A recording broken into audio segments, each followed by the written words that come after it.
Yeah, just a quick review of the Dr.Welland Reversible Thumb and Wrist Stabilizer. So this one gives support at the thumb and also at the wrist. So it's kind of has a double purpose. The basically idea behind this brace is that it supports the joints and kind of restricts the motion. So that way the joints can kind of like rest, recover, and then they won't be so overstressed. So a few points about this particular brace. It does fit either the right or the left hand. So you don't need to worry about, getting a right one or getting a left one. And the good thing about that is if you just need it for your right hand and down the road, maybe you need it for your left, you just use the same brace. So that really comes in handy. The other thing I really like about this is it's got good breathability. Because if you do wear this all the time, or you wear it a lot, especially during the summer months, a lot of times your hands can sweat, and then the brace gets kind of smelly after a while, and then you got to worry about washing it and all that kind of stuff. So it's best to start out with a highly breathable fabric right off the bat. So a permanent temporary relief, how do these braces work? Well, basically, kind of depends on your condition. If you just irritated the joint or something, you just need to rest it for a while. You can just wear the brace for a while and then you take it off. You're pretty much doing okay after a day or two or whatever.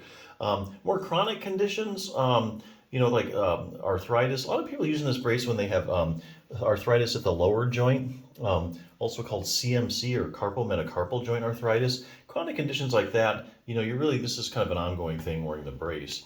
But there are actually other things you can do if you're having trouble down at that lower joint. As an example, this book, The Healthy Thumb Handbook, basically, if you have problems, like let's say in your thumb joint, like that lower thumb joint, and you have arthritis in there, or you just aggravate it a lot of times you can get pain from the joint, because the joint can send pain, but also the muscles a lot of times react to what's going on in the joint.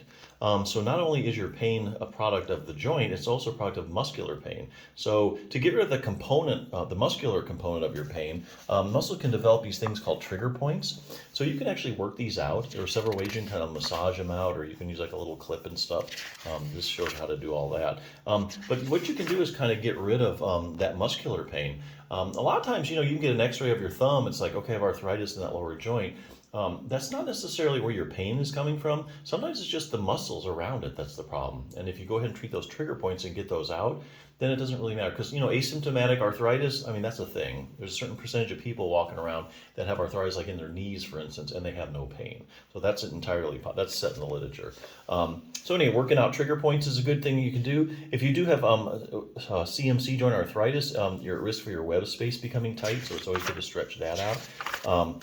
Any thumb problem you're having, unless you have like a hypermobility problem where you tore some ligaments, you can use distraction. There's a simple distraction technique you can use to take pressure off the thumb joint, and actually it takes pressure off several joints in the thumb. So when you do the distraction technique, it's kind of like, when you hang upside down those inversion tables, basically, unloading the spine, you're unloading the discs and the facet joints, the tiny little joints.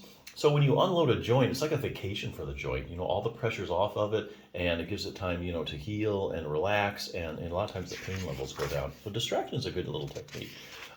Getting maximal thumb joint stability, I love this. There's actually two muscles a lot of people don't know about that you strengthen. One is your abductor pollicis longus. As you can see, that sucker attaches right at the base of that joint, the CMC joint. So you're having trouble there. You do this exercise, like this book has, using a rubber band for progressive resistance.